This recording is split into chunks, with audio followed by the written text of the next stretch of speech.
આજે સમાચાર સામે આવ્યા કે ગાંધીનગરની પ્રખ્યાત ટેરાનોવાસ પિઝામાં ગ્રાહકને પિઝાની અંદરથી જીવાત નીકળી વંદો જોવા મળ્યો।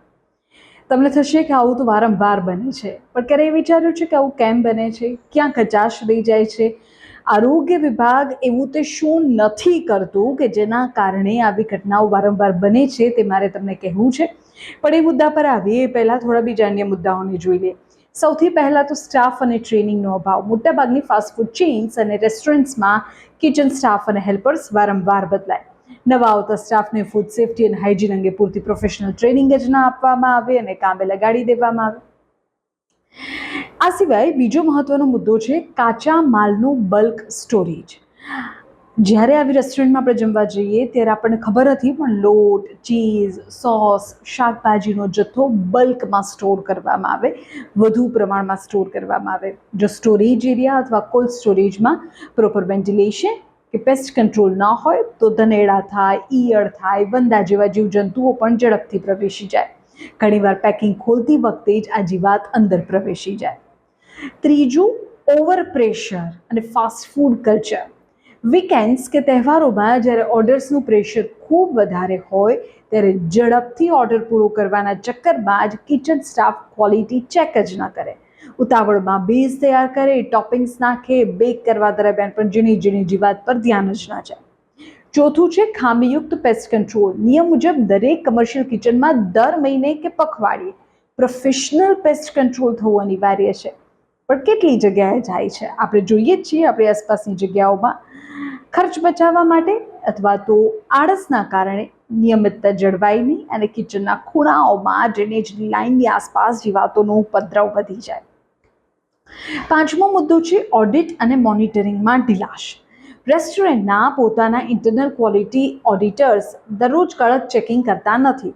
સેન્ટ્રલ બ્રાન્ડના નિયમો કાગળ પર મજબૂત હોય, જેમ કે અત્યારની ઘટના ટેરાનોવાસ પિઝા, એક આખી ચેઇન છે, પણ લોકલ ફ્રેન્ચાઇઝી લેવલ પર મોનિટરિંગ નહીં।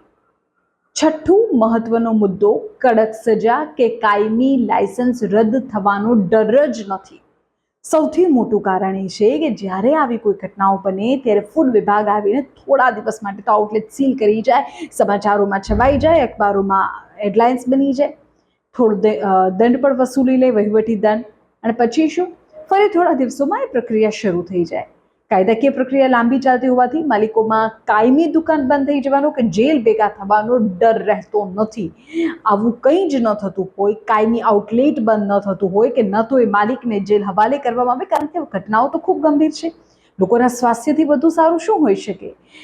પણ આવું કંઈ જ થાય નહીં, એટલે દર થોડા દિવસે આવા સમાચારો ચમકે અને પછી ફરી એ આઉટલેટ ચાલતું થઈ જાય દંડ ફટકારીને। થવું શું જોઈએ? જ્યાં સુધી કોઈ ચોક્કસ ઠોસ ઝડપી નિર્ણયો ન લેવાય ત્યાં સુધી આવું જ ચાલતું રહેશે। જ્યાં સુધી આ આઉટલેટ્સના કિચનમાં લાઈવ સીસીટીવી અને ફૂડ સેફ્ટી ઓથોરિટી દ્વારા સરપ્રાઇઝ ડેઇલી ચેકિંગ નહીં થાય ત્યાં સુધી ગ્રાહકોના સ્વાસ્થ્ય સાથે આવા ચેડા થતા રોકવા મુશ્કેલ છે।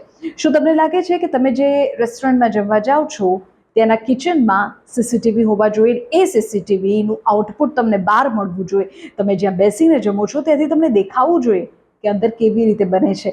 હા, એવી પરમિશન ચોક્કસ છે કે તમે કિચનની અંદર જઈ શકો, પણ જઈએ છીએ કેટલા? રેસ્ટોરન્ટમાં જ્યાં તમારે જમવાનું એરિયા છે ત્યાં શું એ લાઈવ સીસીટીવી ન હોવા જોઈએ કે જેથી તમે જોઈ શકો કે તમારું જમવાનું જ્યાં બને છે ત્યાં સ્વચ્છતા છે કે નહીં?